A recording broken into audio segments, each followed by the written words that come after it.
Hello everybody. Thank you so much for tuning in today. My name is Randy Calistri-Yeh, and today I have a special concert of international folk dances, specifically for the West Caldwell Public Library. Because of all of the restrictions around COVID-19 and the coronavirus, I'm not able to physically be at the library today, but I've been working closely with Ethan at the library to figure out how we can still find a way to share this music with you, and we came up with this online format. So a huge thank you to the West Caldwell Public Library for their very generous support of the arts in these troubling times. Today I have all sorts of dance music from Germany and Austria and Scotland and Argentina, all over the place. And these are special arrangements that I've made for cello. These songs were not originally written for the cello, but they work really well on this instrument. And I've played these at other libraries, nursing homes, special events in the area. The audiences always like this sort of music. They always like the sorts of stories that I tell about the music. So I'm glad you could join me today, and I hope you enjoy this music, and hopefully I will be able to be there in person for a concert sometime soon. I'm going to start this concert, as I start many of my concerts, with The Entertainer by Scott Joplin. This is not cello music, this is piano music, it's ragtime music. And Scott Joplin was the king of ragtime. He wrote 44 rags during his life. He also wrote 2 operas and a ballet that most people don't know about. But he was really famous for his piano rags. And in the early 1900s, 19-teens, 1920s, everybody knew his music. Around 1929, people stopped listening to it. A new musical style had come along, a style called jazz, and nobody wanted the old ragtime music anymore. Until 1973. And in 1973, something happened that brought ragtime music back. It was a movie that came out that year, starring Paul Newman, a very young Robert Redford. It was The Sting, one of my favorite movies, and it featured the music of Scott Joplin, specifically The Entertainer. And that movie single-handedly brought ragtime music back into the popular culture. So here is my cello arrangement of The Entertainer.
So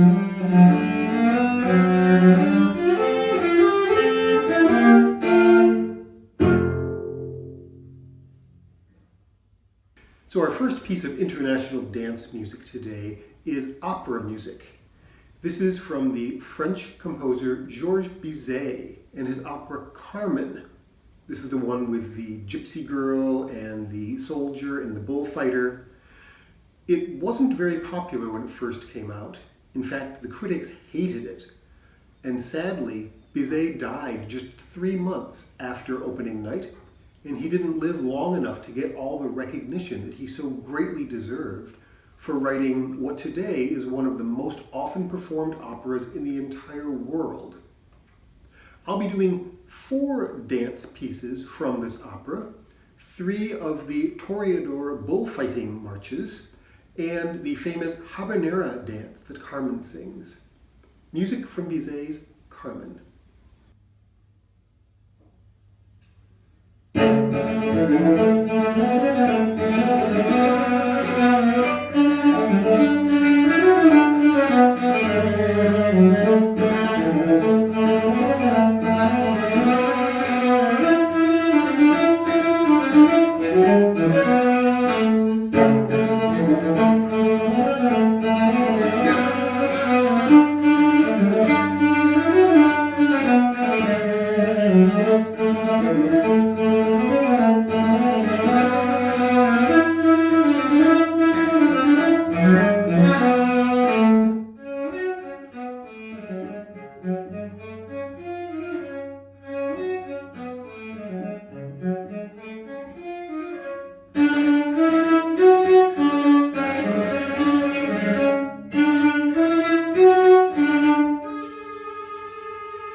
cello concert, it's always appropriate to have some music by Bach.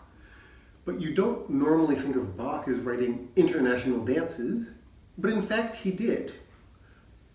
Bach wrote 6 suites for solo cello. They're the most famous and some of the most beautiful music ever written for this instrument. And each one of those suites has a prelude or an introduction and 5 French dances. And he always includes a jig at the end. The jig is a French dance. It's nice and lively, and it comes from the English jig. A jig is a country dance, and it started in England in the 1500s, moved to France where it became the jig, which Bach wrote a lot of, and then moved on to Ireland and Scotland to become the jigs that you're familiar with today. So this is the jig from Bach's Cello Suite number 2.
So we heard Bach's jig. Now let's hear some more popular jigs. These are a set of jigs and reels from Scotland called the Haymakers Jig Set. If you go into any pub in Scotland or Ireland, you are very likely to find some local musicians gathered around a table with their instruments, playing and singing their favorite songs they've played for generations. And you'll get people coming up to dance, and everybody just has a wonderful time. The problem with jigs is that they're very short. They're only about a minute long. And so usually they'll string a whole bunch of these together, and it's called a jig set. And they'll just play that over and over and over again. And in Scotland, the tradition is at the end of the night, when the pub is about to close, they will play On the Bonny Banks of Loch Lomond, very slow and very sad. And you know it's time to finish up your drink and head for home. So I will be doing 5 jigs and reels: the Muckin' o' Geordie's Byre, the Bonny Banks of Loch Lomond, Haymakers Jig number 2, the Scartaglan, and Father O'Flynn. This is the Haymakers Jig Set.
Next, music by the famous German classical composer Johannes Brahms. Brahms is best known today for his 4 symphonies, his choral works, his chamber music, but back in the day he was equally well known as a concert pianist. And he would travel all over Europe, giving concerts to sold-out audiences everywhere. In 1869, Brahms was on a concert tour of Hungary, and he, in his downtime, as composers often do, he would wander the streets with his ears open, listening for new sounds and new musical ideas that he could turn into compositions. And Brahms discovered that he really liked Hungarian music. It had this real gypsy feel to it that you just didn't hear in German music of the day. So when Brahms got back home, he sat down and wrote 21 Hungarian dances for piano. Of those 21 Hungarian dances, only 3 are original compositions by Brahms. The other 18, let's just say that he borrowed them from other composers, some of whom were still alive at the time, some of whom were not very happy that Brahms had commandeered their work and put his own name to it. The piece I'm about to play for you, the Brahms Hungarian Dance No. 5, should really be called the Béla Kéler Hungarian Dance No. 1, because Kéler's the guy that wrote the tune.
Next, some great dance music. This is a waltz.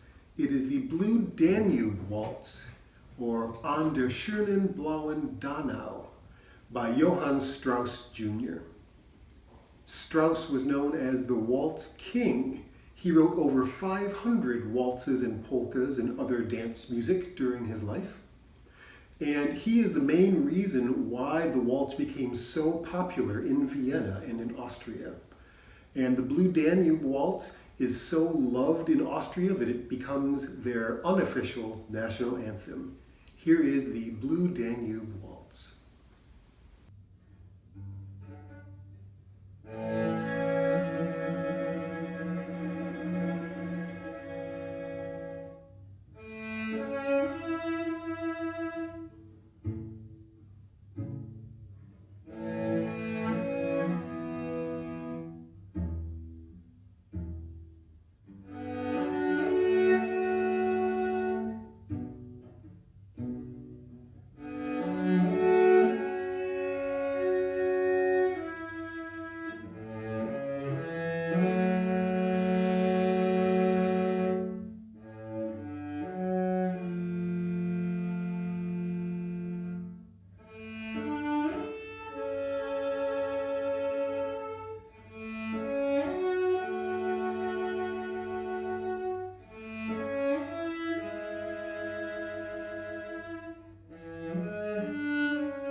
Next, I have two tangos for you. These are special arrangements that I've done for looping cello. I have a microphone on my cello and a looping pedal down by my foot, and I can play music and it will immediately play it back, and it lets me do duets with myself. So you'll hear some really interesting stuff going on here. The first tango is El Choclo. El Choclo is Spanish for the corn cob, and that's the nickname of some guy who owned a bar in Argentina that this song is dedicated to. And today it is one of the most popular tangos in all of Argentina. The second tango is Por una cabeza, and that's a Spanish term. It means by the head, and it's used in horse racing. If it's a really close race, then one of the horses wins por una cabeza. And this was used in several movies, most famously in Scent of a Woman with Al Pacino, and most infamously in True Lies, where you get to watch Arnold Schwarzenegger try to dance the tango with Jamie Lee Curtis. Two tangos.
very much for tuning in today. I'm sorry that I wasn't able to be there in person. Hopefully I will be able to come soon and give you a live concert. I'm going to end this concert as I end all of my concerts with America the Beautiful. Thank you very much for tuning in, and please stay healthy.